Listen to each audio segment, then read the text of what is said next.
హైదరాబాద్లోని మీర్పేట్లో విషాదమైనటువంటి ఘటన చోటు చేసుకుంది.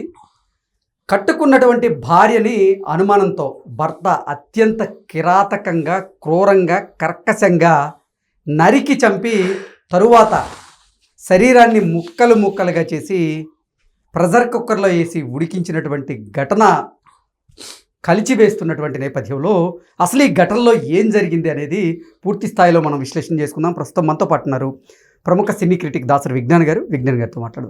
విజ్ఞాన్ గారు హాయ్. నమస్తే. మీర్పేట్లో విషాదమైనటువంటి ఘటన చోటు చేసుకుంది. కట్టుకున్న భార్య మీద అనుమానంతో భర్త అత్యంత క్రూరంగా, కర్కశంగా ఆవిడ్ని హతమార్చి శరీరాన్ని ముక్కలు ముక్కలు చేసి ప్రెషర్ కుక్కర్లో వేసి ఉడికించాడు. ఈ ఘటన అందరినీ కూడా కలిచివేస్తోంది. అసలు ఈ ఘటన ఎలా జరిగింది, ఎందుకు జరిగింది, అసలు ఈ ఘటనలో ఏం జరిగింది అంటే ఏం చెప్తారు? ప్రకాశం జిల్లాకి చెందినటువంటి ఉప్పాల వెంకటరమణ, ఉప్పాల సుబ్బమ్మ దంపతులు, ముగ్గురు సంతానం.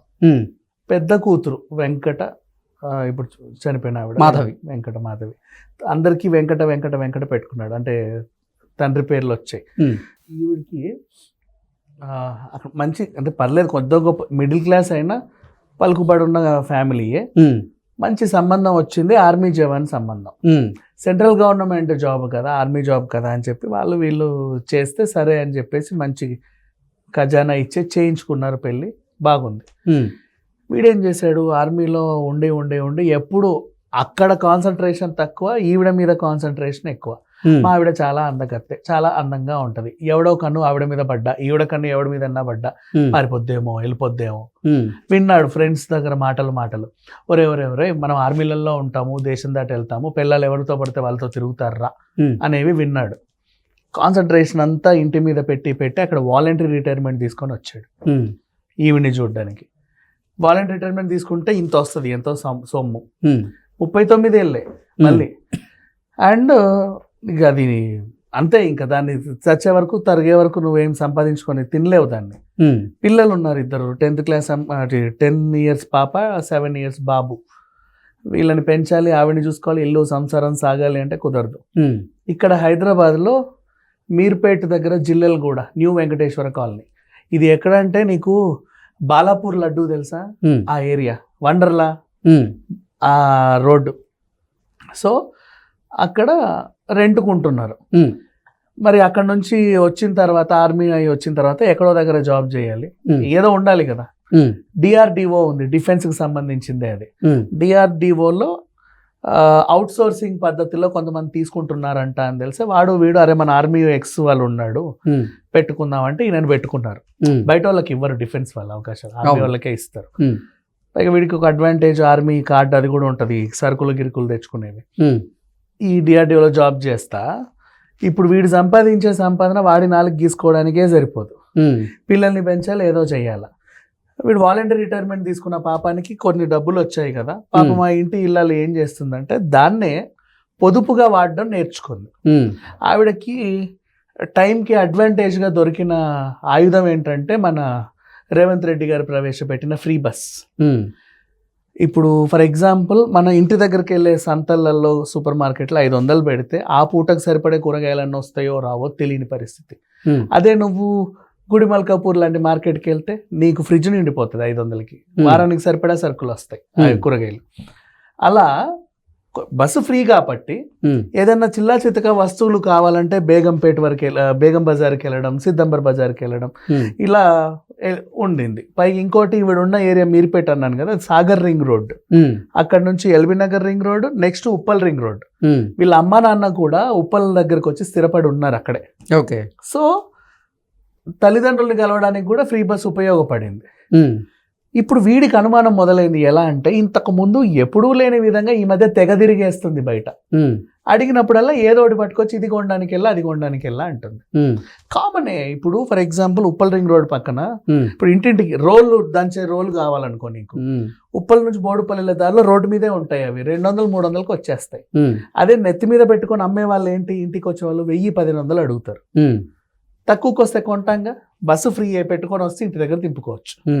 నెక్స్ట్ ఆవకాయ కోసే కత్తి చేయించుకోవాలన్నా, చేసేవాడి దగ్గర కొనాలన్నా 1500 మినిమం ఉంటుంది ఇవాళ రేపు, క్వాలిటీని బట్టి రేట్లు. అదే నువ్వు ఆ బేగం బజార్ దగ్గరికి వెళ్తే ఉస్మానియా హాస్పిటల్ ముందు 250-300కే దొరికేస్తుంది.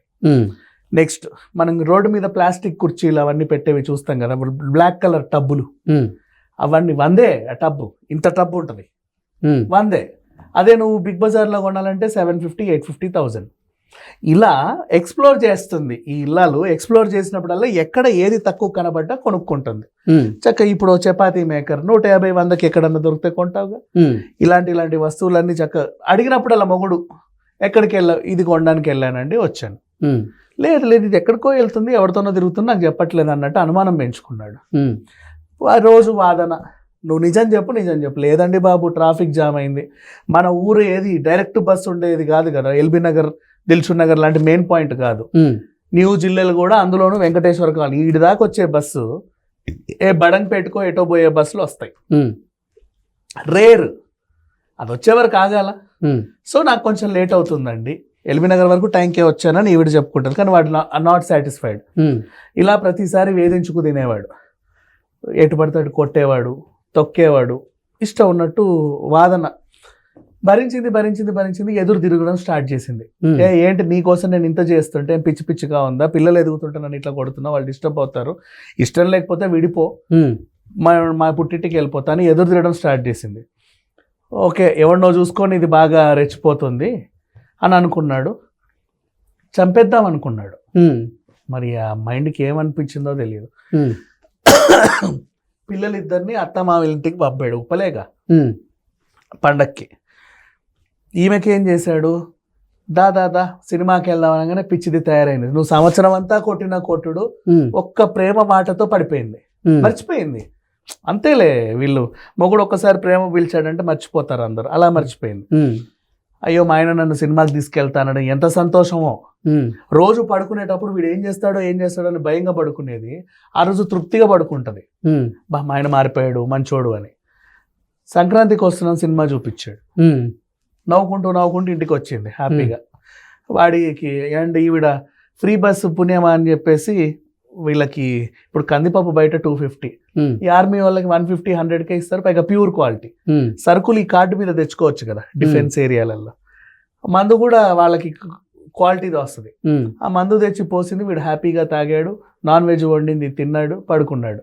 నా మొగుడు ఎంత ప్రేమ చూపిస్తున్నాడు అని మురిసిపోయింది పిచ్చిది, హ్యాపీగా పడుకొని లేచింది. తెలీదు వాడు చంపేస్తాడని. చంపాడు వాడు. చంపిన తర్వాత ఏం చేశాడు, అసలు చంపడానికి కారణం ఏంటి? అనుమానం అని వాడు చెప్పాడు. ఇప్పుడు మనం పట్టుకుంటే పోలీసులు పట్టుకొని గట్టిగా అడిగితే నేనే అన్నాడు. ఎందుకురా చంపావు అంతగానే అంటే అనుమానం అంటున్నాడు. మరి వాడు ఇంకా దేనికి చంపాడో మనకు తెలియదు, అది వాడు సైకోనా షాడిస్టా తెలియదు. బట్ వాడు చెప్పింది అనుమానం అని. సరే చంపావు, చంపిన దాన్ని ఎలా చంపాడు? గోడకేసి కొట్టి చాలా అంటే క్రూరంగానే చంపాడు. మనం క్రూరముగాలంటే సింహాలు అవి అంటాం కానీ పాపం క్రూరముగాలు కాదు కృష్ణ, వాటికి అవే తెలుసు, అంతకుమించి ఇంకేం తెలియదు వాటికి. అవును, నువ్వు మనిషివి, వీడు చాలా తెలివైనవాడు, వీడు ఐఏఎస్ ఆఫీసర్, వీడిని చంపొద్దు అని అనుకోవు. ఎవడొచ్చినా పీక్కు తినేసి చంపి, వాడికి అవే తెలుసు కాబట్టి. ఇప్పుడు మనిషికి ఎంత క్రిమినల్ మైండ్ లేకపోతే భార్యని చంపేసి, చంపిన భార్య శరీరాన్ని ముక్కలుగా కోసి దాన్ని ప్రెషర్ కుక్కర్లో పెట్టి ఉడికించి అసలు ఒక చెరువులో కలిపేస్తాడంట. ఇప్పుడు ఆ సింహాల కంటే తెలియదు. ఇప్పుడు మనిషి సాటి మనిషిని చంపుతున్నాడు, అసలు అంత ఇది లేకుండా ముక్కలుగా నరికాడు. ఇప్పుడు చూడు, ఆ పిల్ల ఏ ఫ్రీ బస్ ఉపయోగించుకొని ఏ సామాన్లు అయితే తెచ్చుకుందో అవన్నీ ఈవిడ చావుకు ఉపయోగించాడు. ఆ నల్ల టబ్బులో ఈమె బాడీని వేసాడు, ముక్కలుగా నరకడానికి ఆవిడ తెచ్చుకున్న ఆవకాయ కత్తి ఉపయోగించుకున్నాడు. ఆవకాయ కత్తితో ముక్కలు నరికేసి ఆ పీసులన్నీ ఆ టబ్బులో వేసి వాటర్ హీటర్ పెట్టి బాగా మరిగించాడు. మరిగించి వాటర్ పోస్తా మరిగించేసరికి అది ఫ్లెష్కి ఫ్లెష్, బోన్కి బోన్ సపరేట్ అయింది. బోన్స్ అన్ని ఓ దగ్గర పెట్టాడు, ఫ్లెష్ అంతా సేకరించి ఇంకో దగ్గర పెట్టాడు. ఈ ఫ్లెష్ ని మళ్ళీ కుక్కర్లో మళ్ళీ స్మాష్ చేశాడు. స్మాష్ చేసిన ఈ మిన్స్ ని అదేంటిది అప్పడల్లాగా ఎండబెట్టాడు. ఎండబెట్టిన తర్వాత ఒక రకంగా కరకరలాడుతూ తయారయ్యాయి. దాన్ని మళ్ళీ ఏం చేశాడు, పాపం ఈ పిచ్చి తెచ్చుకున్న రోల్లోనే దంచి పొడి చేశాడు. ఇప్పుడు ఆ పొడవు పక్కన నెక్స్ట్ ఆ చపాతీ కాల్చుకునే దానిపైన ఈవిడ బోన్స్ వేసి అటు తిప్పి ఇటు తిప్పి కాల్చాడు. తలకాయని అన్నిటిని కాల్చేసాడు. కాల్చి మళ్ళీ అదే రోల్లో దంచి పొడి చేశాడు. ఈ పౌడర్ని అంతా 2 separate bone powder and flesh పౌడర్ని సపరేట్ చేశాడు. ఫ్లెష్ పౌడర్ని అక్కడ కొంత మన మ్యాన్ హోల్స్ డ్రైనేజ్ హోల్స్ ఉంటాయి, అక్కడింత పడేసుకుంటూ వెళ్ళాడు. బోన్స్ని ఆ పక్కన మీర్పేట దగ్గర చెరువు ఉంటే ఆ చెరువులో అక్కడ కొంత వేసుకుంటూ వెళ్ళాడు. ఇలా చేసి మొత్తం క్లీన్ చేసేసాడు. ఇప్పుడు ఏదైనా ఒక సినిమా తీయాలన్నా డెమో ఫిలిం అని ఒకటి తీస్తారు కదా, వీడు చేసిన పని ఏంటంటే ఈ బ్రూటల్ మర్డర్కి ఒక డెమో మర్డర్ ఆల్రెడీ చేశాడు. కుక్కని చంపారు. సేమ్ ఒక కుక్కని తీసుకొచ్చి పాప వీధి కుక్క ఏం చేసింది, దాన్ని చంపి ముక్కలు చేసి దాన్ని కూడా కాల్చి అలాగే పొడి చేసి ఓకే ఇలా చెయ్యొచ్చు. అంటే ఈ వెంకట మాధవిని చంపక ముందే కుక్కని చంపారా, లేకపోతే అసలు ఏంటి ముందు ట్రయల్ వెర్షన్ అంటే ఎలా ఉంటుంది? మరి అప్పుడు తను ఏం చేస్తున్నారు? వెంకట మాధవి ఆల్రెడీ వెంకట మాధవిని చంపేశాడు. చంపిన శవాన్ని ఏం చేస్తే బాగుంటుందా అని చెప్పేసి కుక్కని ట్రయల్ చేశాడు. ఓకే. ఇప్పుడు పైన వాళ్ళకు కూడా ఒక తలకాయ గాలిన స్మెల్ వస్తుంది. కనుమ పండుగ రోజు తలకాయ కూర వండుకుంటున్నారనో తలకాయ కాల్చుకుంటున్నారో అనుకుంటారే కానీ ఎవడు కూడా అసలు పట్టించుకోవాలి. కనీసం పాపం పిచ్చోళ్ళకి తెలియదు. వాళ్ళు ఎప్పుడైనా మనుషుల్ని కాల్చుకొని తిన్నారా, కుక్కల్ని కాల్చుకు తిన్నారా తెలియదు కదా. స్మెల్లు గడిచిపోయింది అలా అంతే. అండ్ ఇప్పుడు ఇదంతా చేసి కుక్కని కూడా అలా చేసి సేమ్ అలాగే ఈవెంట్ని చేసేసరికి అదంతా నీట్ క్లీన్ చేసేసాడు. ఇప్పుడు చూడు మనోడి పర్ఫార్మెన్స్. ఇప్పటిదాకా నువ్వు టాలెంట్ ఒకటి చూసావు, ఇప్పుడు పర్ఫార్మెన్స్ ఆస్కార్ లెవెల్. ఆ సుబ్బమ్మకి కాల్ చేసి నేను ఎన్నిసార్లు అన్నా మీరు అంటారు ఎందుకు కొడుతున్నావు నా కూతుర్ని, ఎందుకు కొడుతున్నావు నన్ను అంటారు, తిరుగుతుంది అని చెప్తే నమ్మారా మీరు? ఇప్పుడు చూడు 2 రోజులైంది 3 రోజులైంది ఇంకా రాలా, లేచిపోయింది అది. ఇప్పటికన్నా నమ్ముతారా నీ కూతురు ఎలాంటిదో? నేను అందుకే ఇలా చేశాను అలా చేశాను. నన్ను అన్నారు నీకేదో ఇచ్చి పెళ్లి చేసి నువ్వు రిటైర్ అయ్యి వచ్చి మన ఎత్తి మీద కూర్చున్నావు రాయి అని నన్ను తిట్టారు. నేను రిటైర్ అయిందే దీని వేషాలు చూడలేక, మీకు ఇప్పుడైనా కళ్ళు తెరుచుకోండి అని ఆమె తిట్టడం. ఇంకా తిడితే ఈ సుబ్బమ్మ ఎంత కాదన్న తల్లి కదా, ఓ 50% నమ్మిందిలే. వాళ్ళు నిజంగా ఇంత ఓవర్ యాక్షన్ చెప్తారంటే నిజమేనేమో, కూతురు ఎటైనా పోయిందేమో అని అనుకుంది. ఇంకొకటి తల్లి కదా, ప్రమాదవశాత్తు కూడా ఏమైనా జరిగి ఉండొచ్చుగా, ఎక్కడైనా పడిపోయిందేమో, ఏదైనా గుద్దిందేమో, ఏదైనా కరిస్తే ఏదైనా పడిపోయిందేమో, చూద్దాం వాట్ ఎవర్. ఒక కంప్లైంట్ ఇస్తే తెలుస్తుంది కదా అని పోలీస్ కంప్లైంట్ వీడిని కూడా పట్టుకెళ్ళారు. వీడు పోలీస్ కంప్లైంట్ రైటర్ చెప్పేటప్పుడు లేదు సార్ ఇలా మాట నమ్మకండి, మిస్సింగ్ కాదు ఇది, అది లేచిపోయింది బోకముండ అది లేచిపోయింది అన్నట్టు బబుతులు. రైటర్ ఏంటంటే వీడి ఆవేశాన్ని చూసి పాపం వీడు ఎంత మంచోడో అదే లేచిపోయింది అన్నట్టుగా వాడు మైండ్లో ఫిక్స్ చేసుకున్నాడు. అంత పర్ఫార్మెన్స్ ఆవిడేం లేదు నిజంగా. అయిన తర్వాత అసలు ఇరుగు పొరుగు ఉంటారుగా, బాబు పొరుగు ఇలా రండి ఏంటి కథ అని అడిగితే ఎప్పుడు వీళ్ళ ఇంట్లో ఏడుపులు పెడబొబ్బాలు, ఇష్టం ఉన్నట్టు అరుపులు కేకలు వినబడేవి. మొన్న కనుమ రోజు కూడా నవ్వుకుంటా వెళ్ళడం చూసాం, నవ్వుకుంటా రావడం చూసాము. అంతేనండి, ఇంకా మాకు ఇంకేమీ తెలియదు. అంటే భార్య అసలు బయటికి వెళ్ళినటువంటి దృశ్యాలు అయితే ఎక్కడ లేవు. ఇప్పుడు సీసీటీవీ లోపలికి వచ్చింది సినిమా చూసి. మళ్ళీ ఎప్పుడు వెళ్ళావు నువ్వు బయటికి? లే. ఎంతసేపు చూసినా వీడే ఆ డస్ట్బిన్ కవర్లలో ఏదో పట్టుకొని అటు చూసి ఇటు చూసి అటు వెళ్ళడం ఇటు రావడం, అటు వెళ్ళి ఇటు రావడం. నీకు ఇప్పుడు తడి చెత్త పొడి చెత్త డబ్బాలు ఇచ్చారు, నీ వేస్ట్ ఉంటే వేస్తే మున్సిపాలిటీ పట్టుకెళ్ళొద్ది, లేదా అపార్ట్మెంట్ లో ఉండే వాళ్ళకి కింద డ్రమ్ ఉంటుంది అందులో పడేయచ్చు. నీది అంత అద్భుతమైన చెత్త ఎక్కడో లొకేషన్ లో పడేస్తే తప్ప ఆ చెత్త డీకంపోజ్ అవ్వదా? అక్కడెక్కడికో పట్టుకెళ్ళడం ఎందుకు? పోలీసు వాళ్ళు అదే అడిగారు, ఏరా బాబా అన్నిసార్లు కవర్లు పట్టుకెళ్ళొచ్చావు ఏముంది అంటే అబ్బాయి ఏం లేదు. వాళ్ళు వాళ్ళ పద్ధతిలో వాళ్ళు అడిగితే విచారిస్తే చెప్పాడు నేనే చేశాను అని. ఎలా చేసేవారంటే ఇందాక చెప్పిన తతంగం అంతా చెప్పాడు. ఇవన్నీ నీకెక్కడికి రాయిదాలు ముందే ప్లాన్ చేసి తెచ్చుకున్నావు అంటే లేదండి మా ఆవిడే కొని తెచ్చింది అన్నాడు.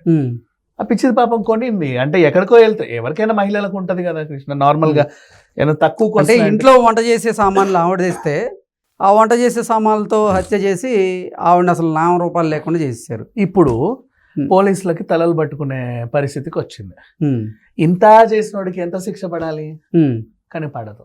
వీడు కింగ్ ఇప్పుడు కోర్టులో. మరి మన చట్టాలు ఏం చెప్తున్నాయి? సంబంధించినటువంటి ఆధారాలు ఏమీ లేవు. ఆ పిల్లకి సంబంధించినంత మాంసం ముద్దున్నా DNA పరీక్ష చేసి వీడు ఇది చేశాడండి అని చెప్పడానికి ఏమీ లేదు. ఇప్పుడు వాడి తరఫున అడ్వకేట్ వాదిస్తాడు, మరి అప్పుడు ఒప్పుకున్నావు కదా వీడియో ఉంది మా దగ్గర, నువ్వు ఒప్పుకున్నట్టు అంటే లేదండి బలవంతంగా చెప్పించారంటాడు. లేదు ఇప్పుడు బలవన్ వాంగ్మూలం అంటారా? అంతే. ఉమ్. లేదు నిజంగా చంపాడంటే ఆధారాలు చూపించండి అని అడుగుతాడు. ఒక్క ఆధారం లేదు పోలీసుల దగ్గర, ఏం చేయాలో తెలియని పరిస్థితి. ఉమ్. ఇప్పుడైతే అరెస్ట్ చేసావు 4 అంతే నిజం చెప్పాడు, బాగుంది. ఓకే. Next అయినా time- అంటే కోర్టులు కూడా దీన్ని ప్రత్యేకమైనటువంటి ఒక కేసుగా పరిగణలోకి తీసుకొని తీసుకుంటే శిక్ష బెటర్. విధిస్తేనే ఇటువంటి ఆ. పునరావృతం కాకుండా 100%. ఆపాల్సినటువంటి బాధ్యత అయితే కోర్టులకు ఉంది. Yeah. ఓకే. ఓకే అండి, thank you so much. Thank you.